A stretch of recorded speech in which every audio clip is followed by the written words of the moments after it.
তবুও আমার বাবা যেভাবে আমাকে শিক্ষা দিয়েছেন সেইভাবে আমি চলতে চেষ্টা করি। মুখ্যমন্ত্রীকে মহিলা মস্তান বলছেন? বলছি তো, উনি যে ভাষায় কথা বলেন তাতে ওনাকে মহিলা মস্তান না বলে তো পারা যায় না। উনি যদি বলেন যে এই ইলেকশন না হলে জিপটা ছুঁয়ে নিতাম, আর এত বড় সাহস আমার গাড়িকে দেখে বলছে চোর চোর চোর, সুযোগ থাকলে জিপটা আমি কিনে নিতাম, ইলেকশন বলে কিছু বলিনি। এটা মস্তানরা ছাড়া বলতে পারে কখনো? কারো জিপ ছিঁড়ে নেওয়ার কথা কে বলতে পারে? মস্তান ছাড়া বলে কখনো এই তোর জিপ ছিঁড়ে নেবো? কিন্তু এটা কোনো ভদ্রলোকে বলে না, মস্তানরা বলে। এটা মস্তানরাই বলে, এটা মস্তানি ভাষা।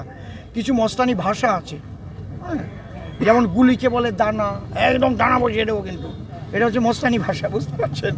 এটা বলে না জিপ ছেড়ে নেবো গেলে বলে তো একদম দানা বসিয়ে দেবো। এই যে ভাষাগুলো আছে না কিছু কিছু, এগুলো মস্তানি ভাষা। মুসলিম ভোট কি আতঙ্কের কারণ কিছুটা আপনাদের কাছে? আমাদের কাছে কেন মুসলিম ভোট আতঙ্কের কারণ হবে? মুসলিম ভাইরা এবার মনের আনন্দে বিজেপিকে ভোট দেবে।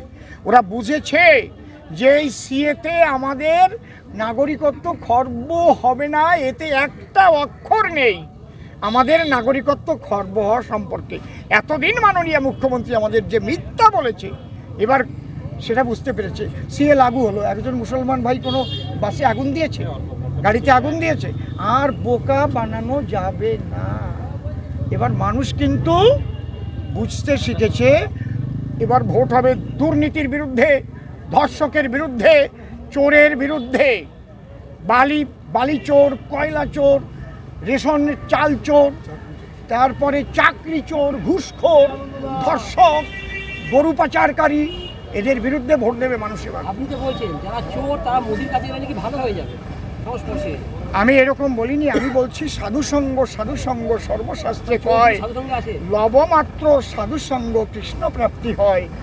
যেমন রত্নাকর দস্যু এত বড় দস্যু ছিলেন, যখন নারদ এবং ব্রহ্মার সংস্পর্শে এলেন তখন সে বাল্মীকি হলেন। তাই আমার মোদিজি তিনি কিন্তু সাধু মানুষ। চোরদেরকে আহ্বান করছেন আপনারা? আমরা আহ্বান করব কেন? চোর যদি বোঝে আমি সাধুর পরশ পেয়ে, হ্যাঁ, আমি ভালো হতে চাই, দরজা খোলা আছে। চোরেদের দরজা, আপনি যে প্রশ্নগুলো করছেন না, ওরকম দরজা খোলা থাকে না সাধুর দরবারে, যে কেউ আসতে পারে।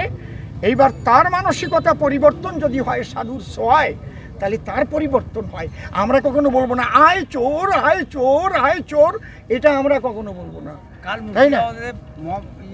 রামনবমীর মিছিলে ইট পাটকেল ছড়া হয়েছে, কি বলবেন? ইট পাটকেল না বোমা? একটু কেন বলেন কোমা, বলুন বোমা। ওটা তো মাননীয় মুখ্যমন্ত্রী যেটা বলে দিয়েছিলেন না। এখন আর গান গাইতে পারবো না, পেটে ক্ষুধায় চোচো করছে না। আমি তো গাইলাম একটু আগে। আমরা নমিনেশন দিতে এলাম পূর্ব বর্ধমানে, আমরা নমিনেশন দিতে এলাম পূর্ব বর্ধমানে। তাই শ্রদ্ধা জানাই সবার প্রতি, আমি শ্রদ্ধা জানাই সবার প্রতি, আমার লেখা গানে গানে পূর্ব বর্ধমানে। ভালো থাকবেন।